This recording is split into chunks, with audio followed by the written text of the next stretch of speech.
tutegezeddwa nga tebannabagenda mu Christmas holidays bangi kubagenda maaso n'okeka nti bateeberezebwa okuba nti empapula zibaawayo okufuna emirimu mu kitongole nti zaali fake bagenda maaso n'okuddamu okuyitibwa ne babagamba nti please defend your credentials baddemu badifendinge bakakase. Era tutegedde nti okuva olwo wabaddewo disciplinary hearings ezibadde zigenda maaso okwetegereza lwaki abantu bano abamu baawayo empapula nga si ntuufu. Kyokka era tutegedde nti aba CAA babadde bino byonna bibadde bigenda maaso nga babikuumye nga byakyama nnyo ekigenze ewala okulaba nga tebituuka mu bamawulire okutuusa lwe byagenze maaso n'okeka nti byasomoddwa ne tubitegeera. Kati okusinziira ku investigations ezikoleddwa sofa bakulaga nti aviation security be bayita ba AVISEC department mu kaseera kano tutegedde nti yemu kuzisinza okuba nti zikoseddwa. Department eya AVISEC bane bavunaanyizibwa ku security y'ekisaawe bagenze okukizuula nga ba top bosses mu security ku kisaawe ng'empapula zibaawayo ziri fake za kunasanfu. Yategedde nti a significant number of senior managers nabo bagenze maaso n'okeka nti bateekeddwa oba nga bali involved mu forgery scheme eno. Era ne tutegeera nti oluvannyuma lwa byonna ebigenda maaso n'okeka nti oba oliawo bikolebwa akaseera kano wayinza okubaawo oba oliawo okukyusa okusuubiddwa okuwerako mu bakozi. Nga batugenda maaso n'okweka nti tubifuna kaseera kano. Director General Engineer Fred Bamwesige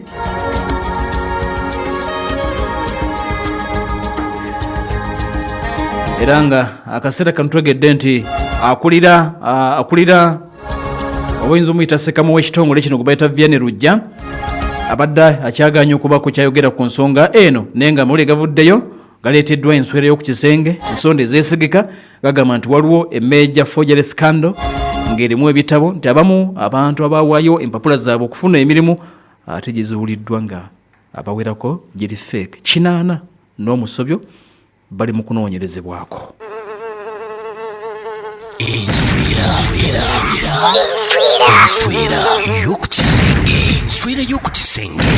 Enswera ey'oku kisenge. The inside story. Ensonga y'omunda tukutambuze ziyonna mu bbanga ttono nnyo. Amawulire n'okwekenneenya ensonga ssemasonga mu program The Inside Story ensonga y'omunda ekutuusibwako MTN everywhere you go. Ekkulu ery'omuntu wa bulijjo webale nnyo akyatuuliriza era tugoberera tugenda okweyongerayo. Katugende maaso n'okulabika nti tweyongerayo akaseera kano katugende wano ndowooza kasooke tufune aga Nobert Mao kubanga bamulabudde Nobert Mao bamugambye nti sirikako. The Inside Story. Okulonda kwe tugendamu kwa muliro we either make it or break it. The Inside Story. If your member of parliament has not performed, pick the nomination form and contest against them and come and do better here. But for as long as you shun politics and leadership, you will never ask for accountability and get it. The Inside Story. You move around trying to destroy the country and saying Anita must resign. Resign and go where? I am still around. Tugenzeko mu kibiina ekikulembera eggwanga lino ekya National Resistance Movement NRM. Aba NRM abaana abayero babano tuyina ge tuwulengedde saidi yaabwe kubadde kulabula ekibiina kya NRM balabudde. Richard Todong ono Secretary General w'ekibiina ekya National Resistance Movement ekiri mu buyinza. Richard Todong avuddeyo n'alabula era n'agamba mukulu munne Nobert Mao amugambye nti please kendeeza engeri gy'oluleetera ekibiina kyaffe. Ssenkagala w'ekibiina ekya Democratic Party ye Nobert Mao bamulabudde bamugambye nti please ono minisita ow'ensonga za justice kitongole ekiramuzi bamugambye nti please osusse otukuba nnyo naawe mwami Mao otukuba nnyo ate otukubira mu lujjudde kigenda okutaataganya cooperation gye tulina cooperation agreement between the NRM and the DP. Bamugambye nti please cease fire.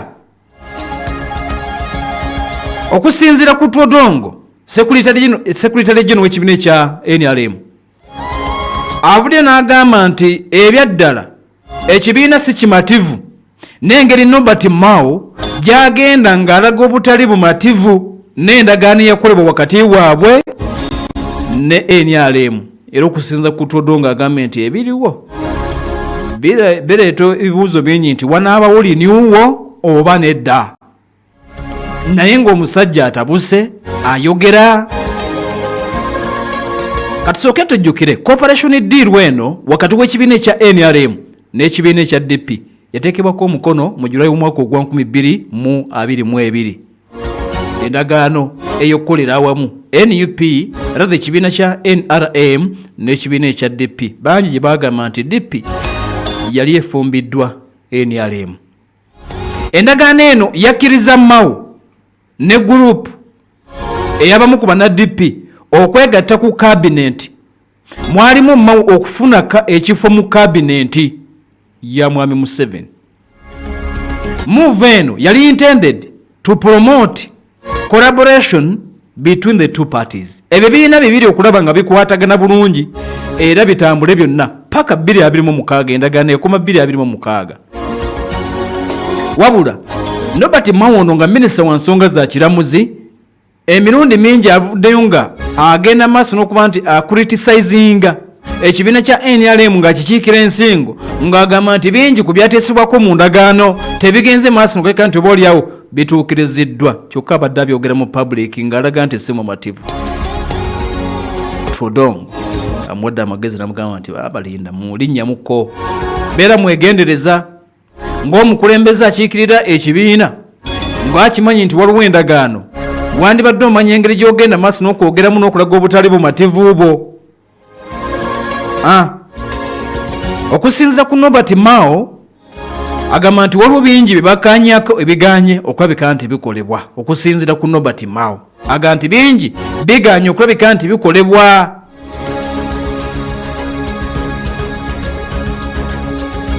Akati kigamba okuba nti Norbert Mao wakati nga minisita w'ensonga z'ekiramuzi yali asuubidde wagenda kubeerawo ezimu ku nteekateeka zagenda okulembera okubaako enkyukakyuka ezikolebwa mu ssemateeka y'eggwanga lino. Kyokka okusinziira ku ono agamba nti bino byonna newankubadde ku mmeeza byaliko tebigenze maaso n'okulabika nti obaolyawo bikolebwa. Ekirala ekireetedde Norbert Mao minisita okulabika nti si mumativu kwe kuba nti waliwo abakulu mu gavumenti abeeyingiza mu nsonga z'ekitongole ekiramuzi ne bakireka nga tekyetengeredde kukola mirimu gyakyo. Nti ekyo nakyo kimutakuza omutwe okukamala agamba nti eno nayingira wa bino biki mu ndagaano nga tebyalimu.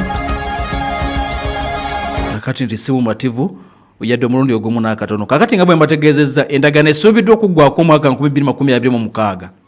Kakati nti wajja kubeerawo decision okusalawo kinaasinziira ku binaabeerawo kubanga 2026 etunaagenda maaso n'okweka nti tumutuukiramu endagaano eno weenaggwerako ekibiina ekya DP kinaaba kimaze okufuna obukulembeze obujja. Jjukira nti omwaka ogujja nga gutandika bagenda kuba batuuza delegates conference either basalewo Mao asigala nga mukulembeze waabwe oba anaabeera alondeddwa. Kakati 2026 kisuubirwa nti NRM esobola okudda mu ndagaano eno gyebaddemu n'ekibiina ekya DP oba neegenda maaso n'okweka nti esazibwamu. Naye nga Mao nti atambula omutwe agukotesa agamba nti kino kye nayingiramu kiki abasajja byonna bye bansuubiza wakati mu ndagaano nga birabika nga ebitaakolebwe. The Inside Story. Inside Story. Ensonga y'omunda tukutambuze siyonna mu bbanga ttono nnyo. Amawulire n'okwekennenya ensonga ssemasonga mu program The Inside Story. Ensonga y'omunda ekutuusibwako MTN. Everywhere you go. sabukulula onyumirwe mu biseera bino ebyamawumula ne Star Times. Kino kyangu nnyo subscribing teekako omwezi gwoguddako ku Star Times olyoka onyumirwe upgrade oba okulinyisibwa ku bouquet eddako ku bwereere. Gwe Nova customer teekako play for copper bouquet olyoka olinyisibwe okudda ku basic bouquet eddako ku bwereere. Ate mu bakasitoma balina dish owa Nova customer teekako play for special bouquet olyoka ofuna okulinyisibwa odde ku smart bouquet ku bwereere. Ng'ate kyo si kyokka bakasitoma bannamukisa bakwewangulira omukisa ogwekwewangulira ebirabo mbagirawo okuno okugirako ne ZTE Nubia smartphones. Kino kiyitirivu Star Times ekikoledde mu biseera bino eby'ebikutuko. Munnayuganda otawanyizibwa endwadde z'otategeera. Ffe aba Jedwin Service Center tukuletedde ekyuma kye twandiyise CT scan oba MRI. Wandiyagadde kumanya amagumba gafaanana gatya, emisuwa gyange gino giri gitya. Tuli wano e Namungona ku petrol station gye tuyita Tosha. Tukubireko ku 0780781174 oba 0754 Essomero lirino ly'okyokutwalamu omwana wo afulume ng'akira ku balala mu by'eddiini n'ebyensi ye Annual Muslim Secondary School. Essomero lya ddene boarding bawala n'abalenzi nga lirina buli ekisobozesa omwana okusoma obulungi. Annual Muslim Secondary School liri ku musingi gwa busiraamu nga n'abamadiini amalala baanirizibwa nga kw'otadde n'okubasomesa ebyemikono ng'okukola keeki, sabbuuni, paper bags n'ebirala bingi. Bagaba ne basari eri abaana abalina ebitone eby'enjawulo. Okuwandika abayizi kugenda mu maaso okuva ku ssaawa 2 okutuuka ku ssaawa 11 ez'akawungeezi. Monday paka Saturday lisangibwa ku mayiro 7 n'ekitundu ku luguudo lw'Egayaza nga wakava ku mbuzi. Essimu 0702 105355 ne 0782 579 968. Leeta omwana ku Annual Muslim Secondary School afulume ng'asobola n'okwetandikirawo ekyokola. Lydia, eyakava China wiki 2 emali yetuuse oli mu kutikkula? Yo wange gwe tonnatikkula? Nyabo, kampuni gye nasooka okukozesa emali yagireeta oluvannyuma lw'emyezi 6. Oba gwani ekkolera? Toddamu kubonaabona kampuni ya Ship With Us ebimalanga bulijjo. Ship With Us bazza kutwanguyiza mu by'obusuubuzi. Batambuza byamaguzi okuva China okutuuka e Mombasa mu nnaku 17 zokka. Ate okubijja Mombasa okutuuka e Kampala mu nnaku 3. Oyagala kuleeta container namba oba oyagala kugatta ne banno kye bayita groupage. Byonna babikola. Osobola okuweereza ne ssente eri ba suppliers e China ng'oyita mu ba Ship With Us nga kino bakikolera ku bwereere. Bakuyambako n'okufunira ba supplier abatuufu okuva e China wamu n'okulambuza obutale mu China ate nga bakola ne clearing and forwarding. Basangibwa ku Master Plaza level 2 room number S13 ku Bombo Road okulina na Equatorial Hotel. Okumanya ebisingawo okubira Yusufu ku noti 7 noti emu 46 16 9 oba ku address ye China ku +861 3 6 82 5 75. Abazadde b'eruweero ekyebyenjigiriza twakimala kasita twafuna Hamza Islamic Schools anti omwana olugendayo avaayo agenda ku university. Tulina nasale primary kusa ne secondary nga gonna gabawala n'abalenzi ab'ekisulo n'abava ebweru mu bigezo bya UNEB eby'omwaka oguwedde ffe twakulembera anti twafuna first grade zokka. Hamza Islamic Schools tusomesa ebyoluzungu ne Islamic theology. Tutuuza n'ebigezo by'oluwalabu ebya IPLE ebya P7 oba biyite Sabia n'ebya idadi ku ddala lya senior 4. Tuyigiriza abaana ebyobulimi, computer skills kusa ne co-curricular activities. Okuwandiika abayizi abapya kugenda mu maaso ku ssomero okutuuka ku Hamza